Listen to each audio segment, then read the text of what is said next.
Hi friends, welcome to Saratmika Academy. Today we are going to start the chapter number 5 राज्य राजा और प्राचीन गणराज्य।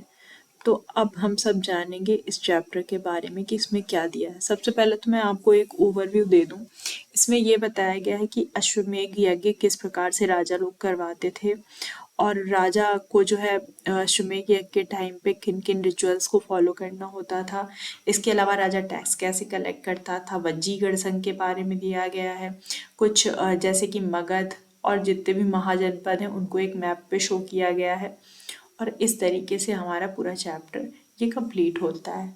तो हम सब स्टार्ट करेंगे पैरा नंबर 1, चुनाव का दिन। जैसा कि हम सब जानते हैं ये एनसीईआरटी में जो है किसी एक या दो बच्चे की स्टोरी से जो है चैप्टर स्टार्ट होता है। तो वैसे ही यहाँ पर है, चुनाव का दिन। जब शंकरन उठा तो उसने देखा कि उसके नाना नानी वोट डालने जा रहे थे। दरअसल वे चुनाव केंद्र पर सबसे पहले पहुंचना चाहते थे। शंकरन जानना चाहता था कि आखिर वे इतने उत्साहित क्यों हैं। उसके नाना जी ने उसे जल्दी में समझाने की कोशिश की और कहा, आज हम अपने शासकों का चुनाव करने जा रहे हैं।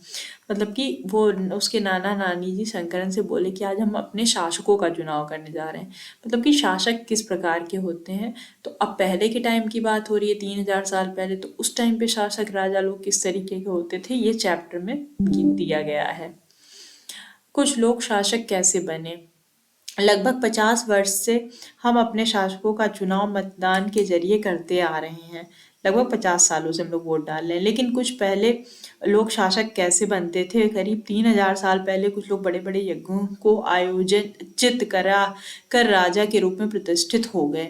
अश्वमेध यज्ञ एक ऐसा ही आयोजन था। अब हम लोग अश्वमेध यज्ञ के बारे में जानेंगे। अश्वमेध यज्ञ बेसिकली होता क्या था।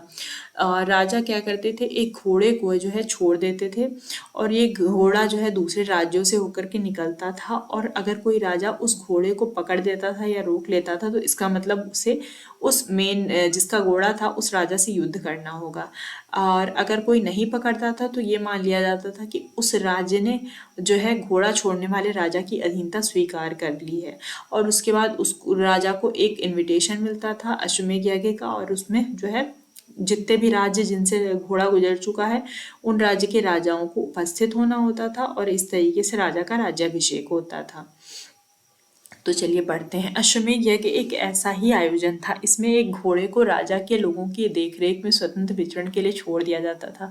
इस घोड़े को किसी दूसरे राजा ने रोका तो उसे वहां अश्वमेध यज्ञ करने वाले राजा से लड़ाई करनी पड़ती थी। अभी हमने समझाया था। अगर उन्होंने घोड़े को जाने दिया तो इसका मतलब यह होता था कि अश्वमेध यज्ञ करने वाले राजा उनसे ज्यादा शक्तिशाली था। इसके बाद उन राजाओं को यज्ञ में उपस्थित किया जाता था। यह यज्ञ विशिष्ट पुरोहितों द्वारा संपन्न किया जाता था। तो इस यज्ञ में जो है बहुत सारे पुरोहित, एक स्पेशल टाइप के पुरोहित सम्मिलित होते थे। पुरोहित का मतलब जो कर्मकांड और पूजा वगैरह करवाते थे। इसके लिए उन्हें उपहारों से सम्मानित किया जाता था और पुरोहितों को जो है उपहार दिए जाते थे, गिफ्ट। अश्वमेध यज्ञ करने वाले राजा बहुत शक्तिशाली माना जाता था। इसके बाद उन राजाओं को यज्ञ में आमंत्रित किया जाता था। इस यज्ञ में विशिष्ट पुरोहितों द्वारा संपन्न किया जाता था। इसके लिए उन्हें उपहारों से सम्मानित किया जाता था। अश्वमेध यज्ञ करने वाला राजा बहुत शक्तिशाली माना जाता था।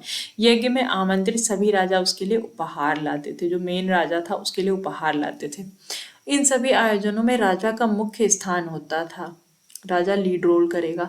उसे सिंहासन या बाघ की खाल के एक विशेष आसन पर बिठाया जाता था। यानी कि राजा को किस पे बिठाया जाता था, बाघ के खाल पे या फिर एक सिंहासन पे। युद्ध क्षेत्र में राजा का सारथी ही उसका सहचर होता था। यज्ञ के अवसर पर वह राजा की विजयों तथा अन्य गुणों का गान करता था। मतलब कि अश्वमेध यज्ञ के टाइम पे जो राजा का सारथी होता था जिसने उनके साथ कभी युद्ध लड़ा होगा, वो उसकी विजयों का उस टाइम पे गुणगान करता था। क्योंकि सारथी ही होगा जो वो बेटर तरीके से बता पाएगा कि उस टाइम राजा का रोल युद्ध में कैसा रहा था।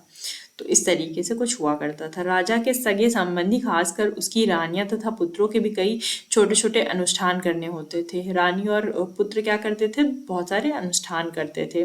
अन्य सारे आमंत्रित राजाओं का काम सिर्फ बैठकर यज्ञ की पूरी प्रक्रिया को देखना भर था। वो लोग बैठ के देखते थे। राजा के ऊपर पुरोहित पवित्र जल से छिड़काव के साथ साथ अन्य कई अनुष्ठान करता था।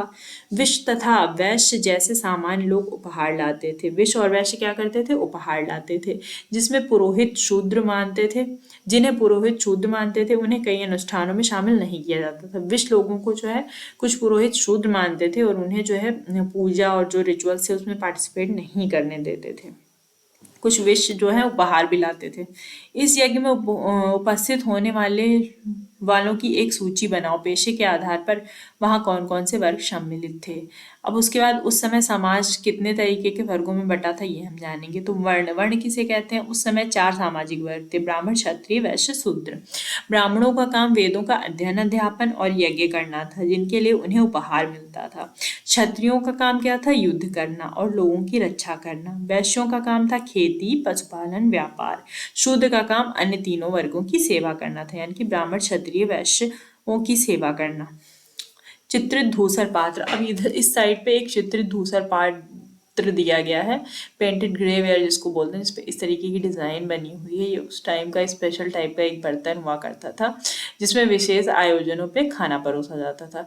इस तरीके के पात्रों में ज्यादातर थालियां और कटोरियां मिली हैं। ये पात्र बहुत ही पतली सतह के, सुंदर और चिकने, देखिए कितना अच्छा लग रहा है। शायद इसका प्रयोग खास मौकों पर महत्वपूर्ण लोगों को भोजन परोसने के लिए किया जाता था। अब आते हैं जनपद पे। महायज्ञों को करने वाले राजा अब जन के राजा न होकर जनपदों के राजा माने जाने लगे। जनपद का शाब्दिक अर्थ है जन के बसने की जगह, यानी कि लोगों के रहने की जगह। कुछ महत्वपूर्ण जनपद मानचित्र 4 में दिखाए गए हैं। पुरातत्वविदों में इन जनपदों की कई बस्तियों की खुदाई की है। दिल्ली में पुराना किला, उत्तर प्रदेश के मेरठ के पास हस्तिनापुर और एटा के पास अतरंजी खेड़ा इसमें प्रमुख हैं।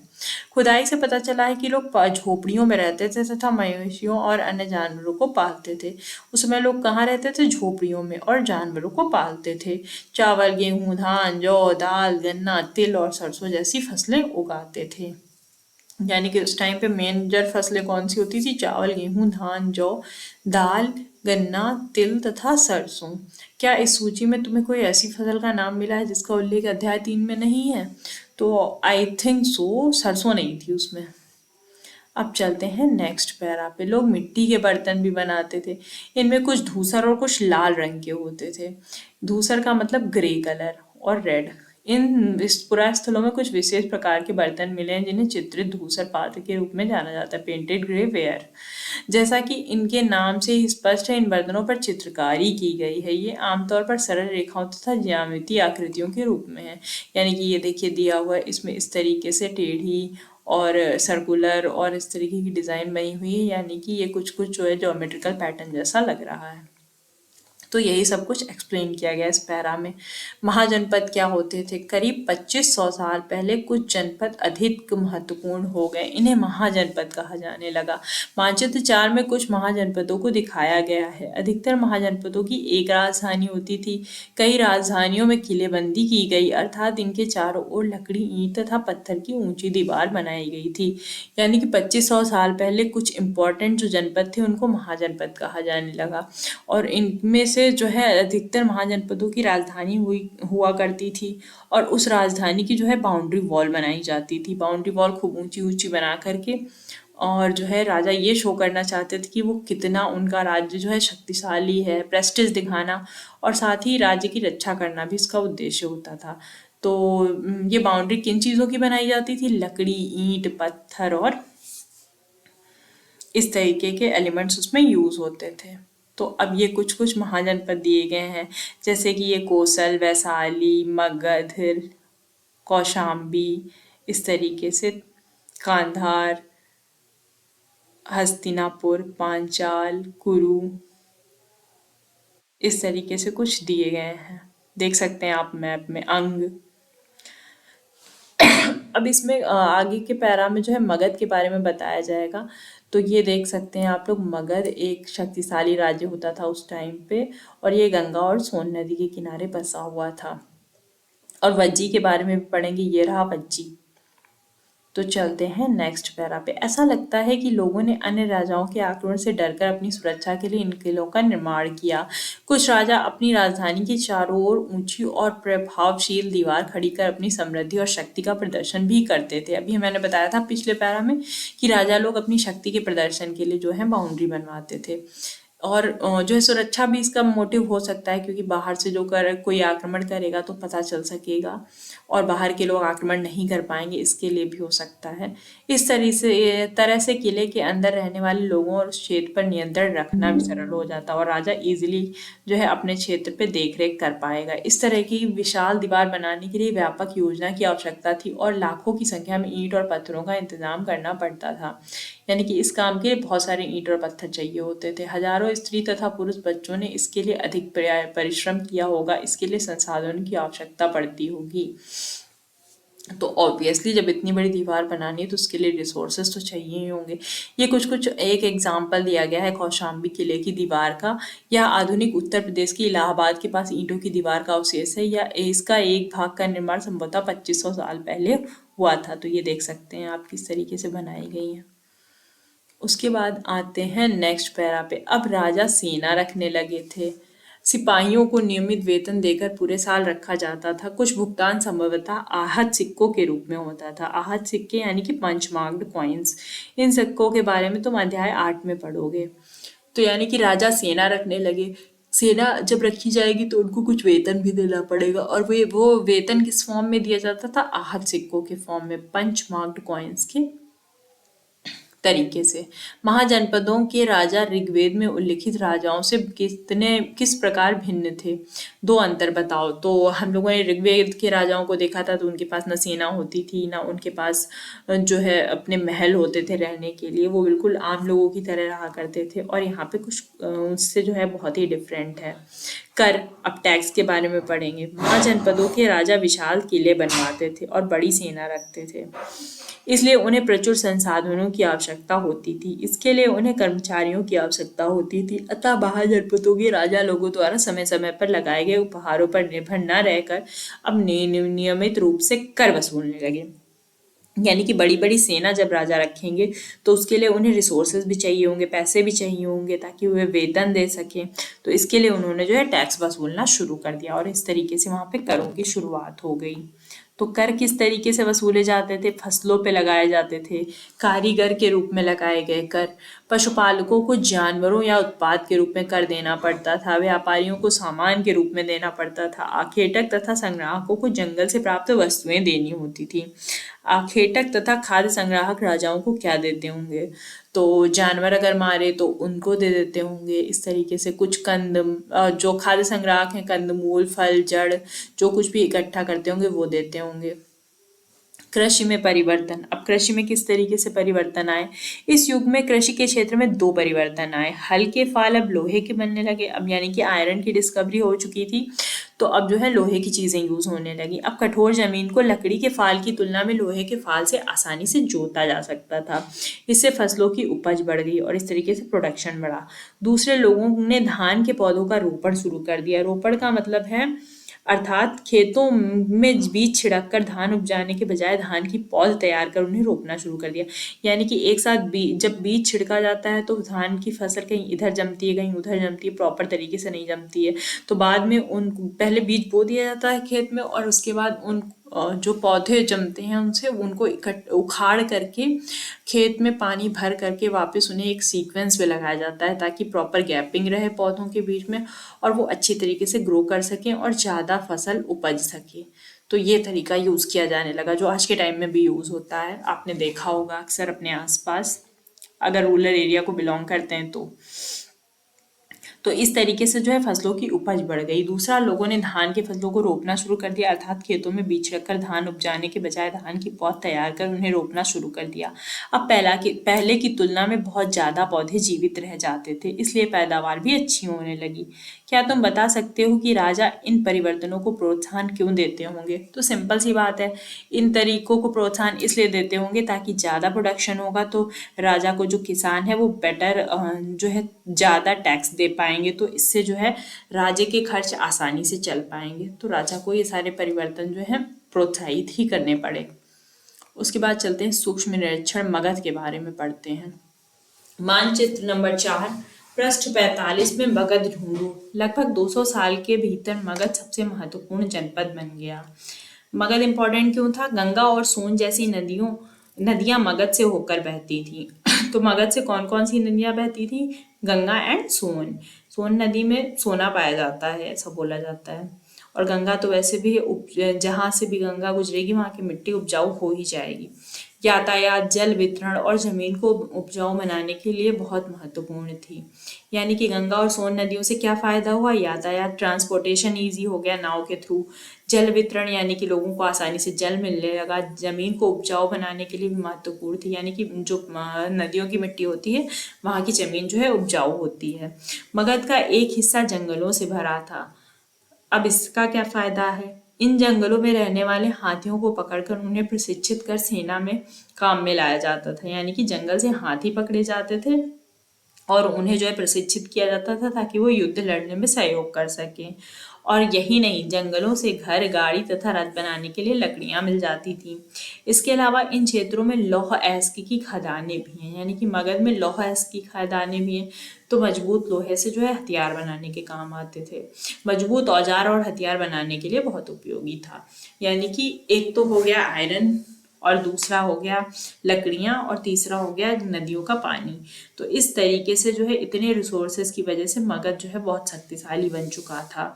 मगध के दो बहुत ही शक्तिशाली राजा बिम्बसार और अजातशत्रु हुए। दो राजा कौन कौन से? बिम्बसार और अजातशत्रु। अन्य जनपदों को जीतने के लिए ये हर संभव साधन अपनाते थे।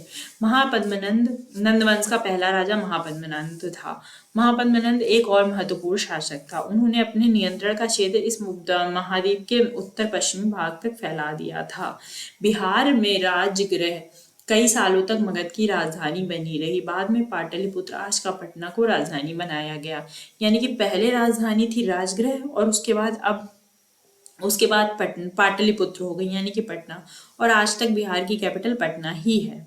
तो यानी कि मगध जो है राज्य उस टाइम पे जो महाजनपद था वो आज के टाइम का बिहार है।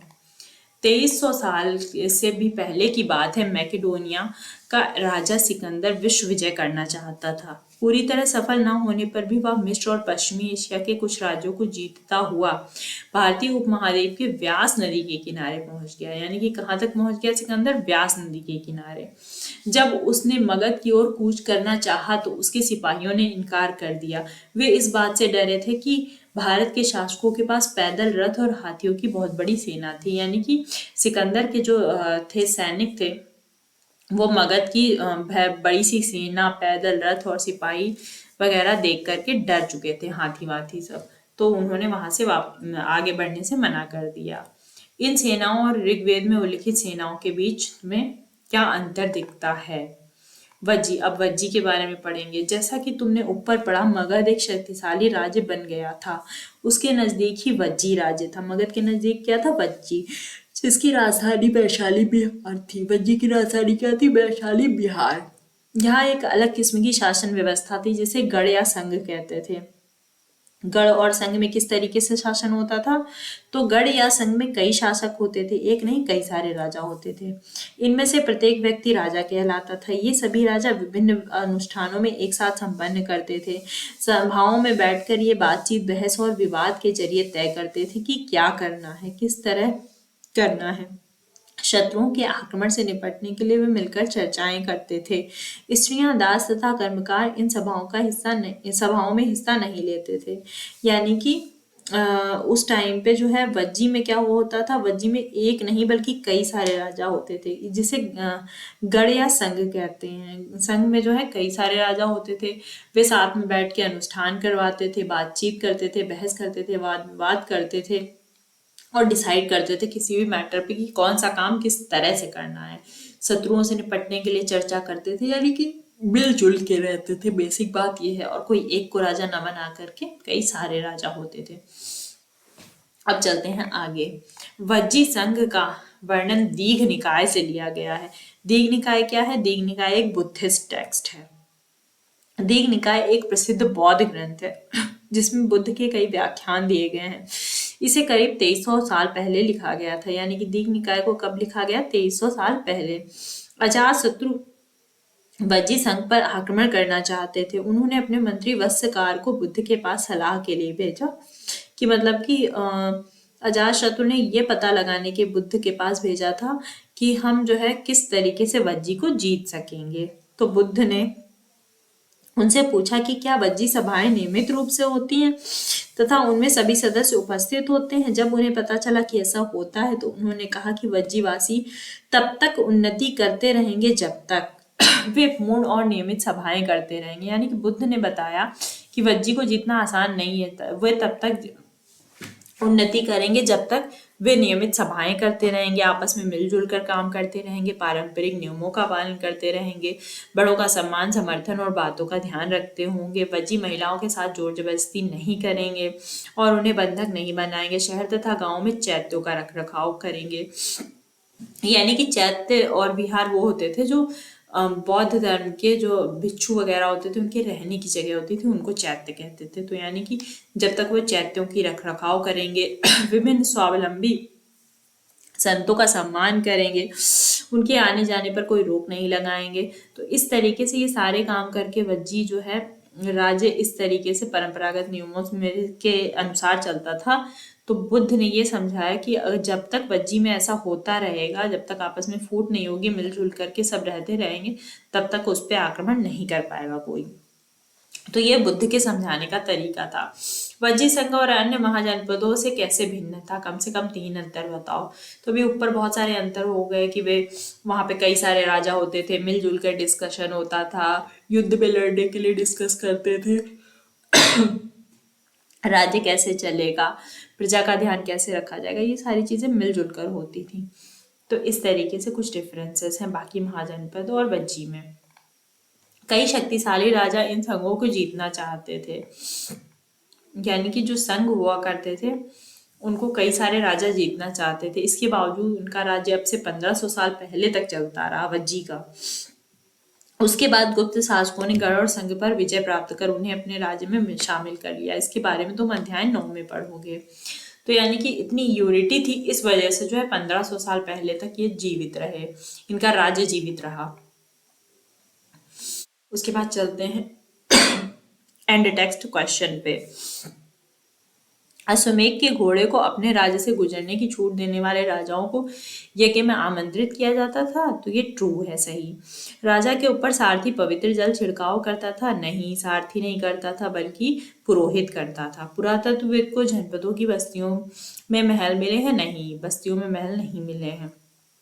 चित्र धूसर पात्रों में अनाज रखा जाता था, नहीं, अनाज नहीं रखा जाता था बल्कि वे खाने के लिए कटोरी और इस तरीके से यूज किए जाते थे जो स्पेशल ओकेजन्स पे निकाले जाते थे। महाजनपदों में बहुत से नगर किलाबंद थे, तो ये बात सही है, ट्रू। उसके बाद चलते हैं निम्नलिखित शब्दों को जो है आप ये क्वेश्चन आप कर लीजिएगा और फिल इन द ब्लैंक्स यहाँ पे ये जो बॉक्सेस दिए गए हैं उसमें भर लीजिएगा। उसके बाद समाज के वे कौन से समूह थे जो गणों की सभाओं में हिस्सा नहीं ले सकते थे। तो स्त्रियां नहीं ले सकती थी, दास नहीं ले सकते थे और कर्मकार नहीं ले सकते थे। उसके बाद नेक्स्ट क्वेश्चन, महाजनपद में राजाओं ने किले क्यों बनवाए। तो अपनी प्रेस्टिज शो करने के लिए कि उनका राज्य कितना शक्तिशाली है।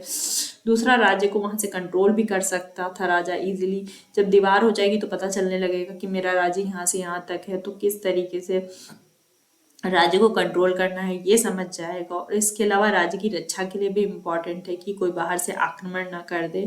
तो इस तरीके से दीवार के कई सारे फायदे होते थे। आओ करके देखें, ये सारे क्वेश्चन जो है आप लोग होमवर्क में कर लीजिएगा।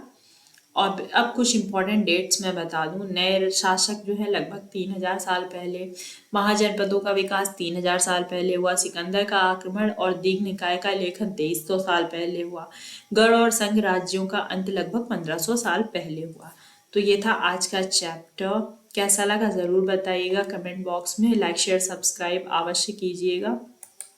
मिलते हैं नेक्स्ट वीडियो में, तब तक के लिए नमस्कार, जय हिंद। और अगर आपने पुरानी वीडियोस नहीं देखी हैं तो प्लेलिस्ट दी गई है, उनमें जाकर के आप देख सकते हैं। Thanks for watching.